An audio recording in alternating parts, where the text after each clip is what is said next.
when I transitioned at my workplace, I basically transitioned from a male to female transgender woman. It was hard at first because I was the first openly transgender woman to transition at my workplace. But if I did not do that, then how will it be easier for the next generation of transgender women or men to transition in the workplace? About 5 years ago, I stepped into the role of Chair of Diversity and Inclusion at the National Gay Lesbian Chamber of Commerce here in New York City. And in that role, I work expressly to get our community business owners access to corporate partners and really focus on economic empowerment so that we can take care of ourselves. And I met some people who were involved with marriage equality. At that time it was Marriage Equality in New York. And I took a bus up to Albany and did some lobbying there. And I met the executive director of Marriage Equality USA, Brian Silva, who recognized in me, he said, an ability to tell stories. And he felt very strongly that it is through the telling of personal stories that people will change their mind. The next fight for the LGBTQ community is definitely job placement.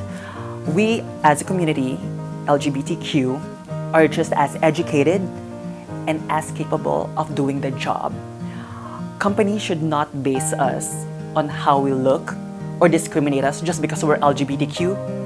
I think that having won so many of the rights that we have and enjoying the lives that we can today, we happen to be in a situation where it is conceivable that we might lose them. So I think it's very, very important to be vigilant about that. Homophobia is so rampant in the Black church and in the Black community that so many of my LGBTQ peers are growing depressed and feeling isolated. And so I am primarily concerned about mental health. Get informed. You may not be able to vote today, but you will be able to vote someday.